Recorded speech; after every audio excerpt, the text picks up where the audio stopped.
ಕೇಂದ್ರ ಪ್ರಾರಂಭಿಸಿದ ಸರ್ಕಾರಕ್ಕೆ, ಗೋವಿಂಜೋಳ ಖರೀದಿ ಮಾಡದ ಸರ್ಕಾರಕ್ಕೆ ಏನೇ ಬರಲಿ ಏನೇ ಬರಲಿ ಶಿಸ್ತು ಶಾಂತಿ ಹಸಿರೆ.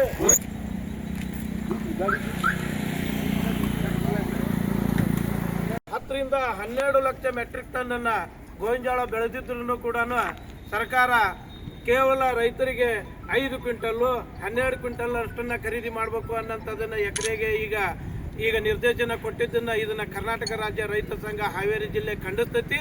ನಾವು ಸತತವಾಗಿ 8 ದಿವಸ ಜಿಲ್ಲಾಧಿಕಾರಿ ಕಚೇರಿ ಎದುರಿಗೆ ನಾವು ಧರಣಿ ಮಾಡಿದ್ವಿ. ಅದರ ಪ್ರಯುಕ್ತ ಸರ್ಕಾರ ನಮ್ಮ ಕಡೆ ಏನಾರ ಕಣ್ ತೆಗಿತೈತೇನೆ ಅಂತೇಳಿ ಈವರೆಗೂ ಯಾವುದೇ ಒಬ್ಬ ರಾಜಕೀಯ ವ್ಯಕ್ತಿಗಳು ಬಂದು ಅದನ್ನು ಪ್ರಶ್ನೆ ಮಾಡಿ ಈ ಸಮಸ್ಯೆಯನ್ನು ಪರಿಹಾರ ಮಾಡುವಂಥ ವ್ಯವಸ್ಥೆಯನ್ನು ಮಾಡದೇ ಇರೋದ್ರಿಂದ ನಾವು ಈಗ ಜಿಲ್ಲಾಧಿಕಾರಿ ಕಚೇರಿಯಿಂದ ಹೆದ್ದಾರಿಗೆ ಹೋಗಿ ನಮ್ಮ ಸಮಸ್ಯೆಯನ್ನು ಪರಿಹಾರ ಮಾಡ್ಕೋಬೇಕು ಅನ್ನೋಂಥದ್ದನ್ನು ನಿರ್ಧಾರ ಮಾಡೇವಿ. ಇದರ ಪ್ರಯುಕ್ತ ಇವತ್ತು ಈ ವಾಹನವನ್ನು ಚಾಲನೆ ಮಾಡ್ತಾ ಇದ್ದೇವೆ.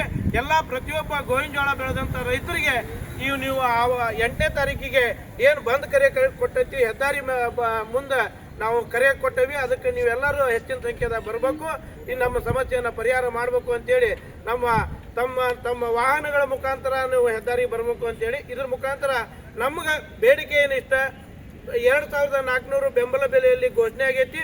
ರಾಜ್ಯ ಸರ್ಕಾರ ಅದಕ್ಕೆ 600 ರೂಪಾಯಿ ಸಹಾಯಧನ ಕೊಟ್ಟು 3000 ರೂಪಾಯಿಗೆ ಖರೀದಿ ಮಾಡಬೇಕು ಮತ್ತು ಹೆಸ್ಕಾಂ ಸಮಸ್ಯೆಯನ್ನು ಪರಿಹಾರ ಮಾಡಬೇಕು. ಇಟ್ಕೊಂಡು ನಾವು ಪ್ರತಿಭಟನೆ ಮಾಡ್ತಾ ಇದ್ದೇವೆ, ಇದಕ್ಕೆ ಚಾಲನೆ ಕೊಡ್ತಾ ಇದ್ದೇವೆ. ಕರ್ನಾಟಕ ರಾಜ್ಯ ರೈತ ಸಂಘಕ್ಕೆ ರೈತ ಹೋರಾಟಕ್ಕೆ ಖರೀದಿ ಕೇಂದ್ರ ಪ್ರಾರಂಭಿಸಿದ ಸರ್ಕಾರಕ್ಕೆ,